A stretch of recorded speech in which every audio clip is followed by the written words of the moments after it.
Push right up on top of the ground. Coming up, we will get our hands dirty and unearth the key to planting unique, crunchy, and spicy radishes for salads, pickling, and roasting. Hello everyone and welcome to the channel. I'm Denise and today is radish planting day and I love radishes. When you think of radishes, your soil is key.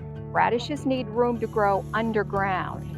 In this video, I'll be talking about how to prepare your soil, also how to mound up the soil into rows and make furrows for your seeds, creating the best possible environment for your radishes.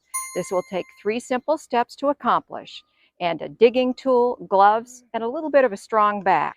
Before we get started, if you would consider subscribing, liking, or commenting, it sure would be appreciated, but of course, it's optional. Specialty radishes are truly one of nature's works of art.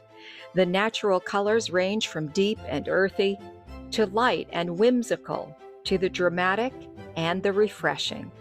Healthy and loaded with nutrients, they're not difficult to grow if you properly prep the soil.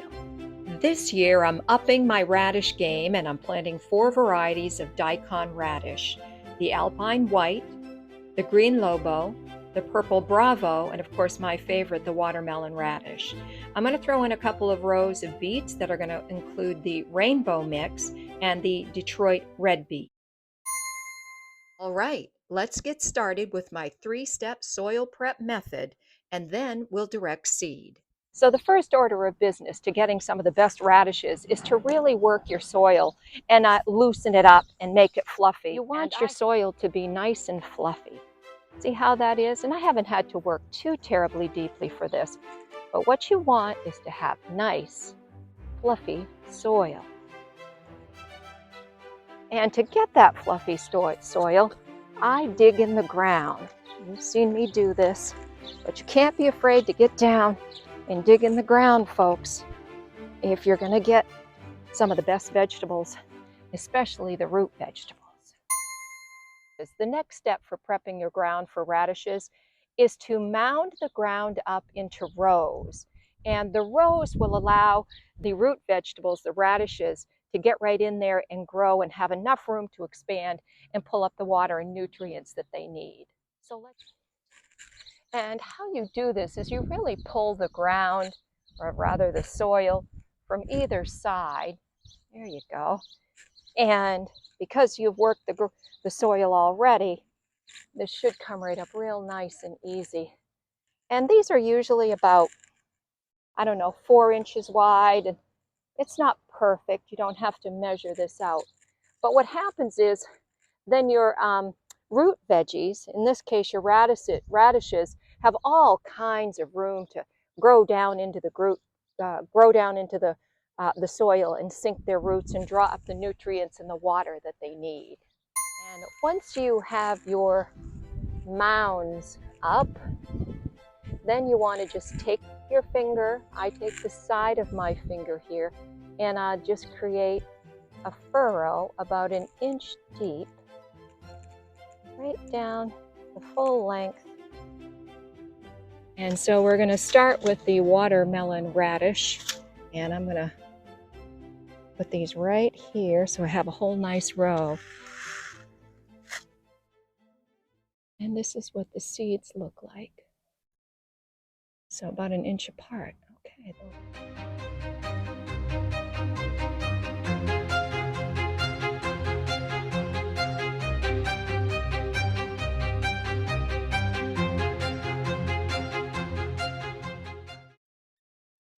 So what I wanted to show you is, before I cover the seeds, these are actually the beet seeds, and see I've made a little like a furrow. Can you see the seeds? Yep. And I'll cover these up.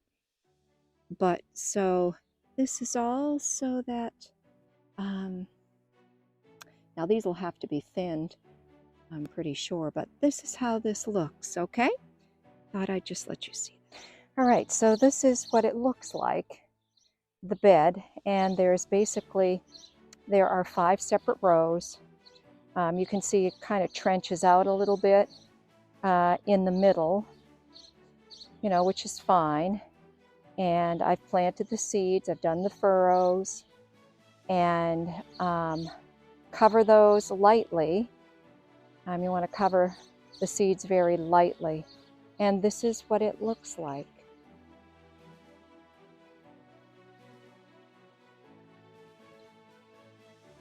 Yeah, they're about 4 inches across. They've been mounded up. Seeds are all in there.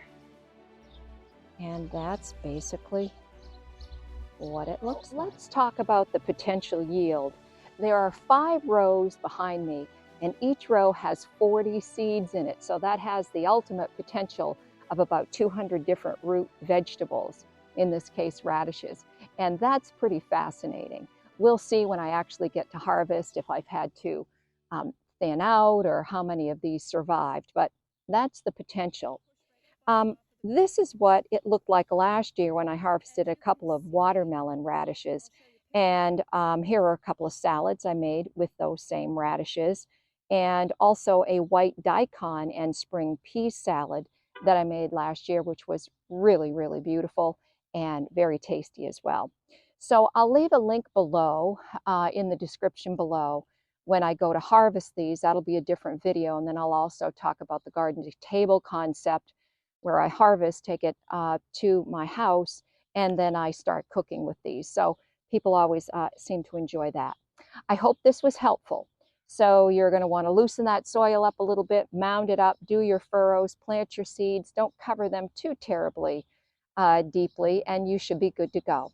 All right, I'll see you next time.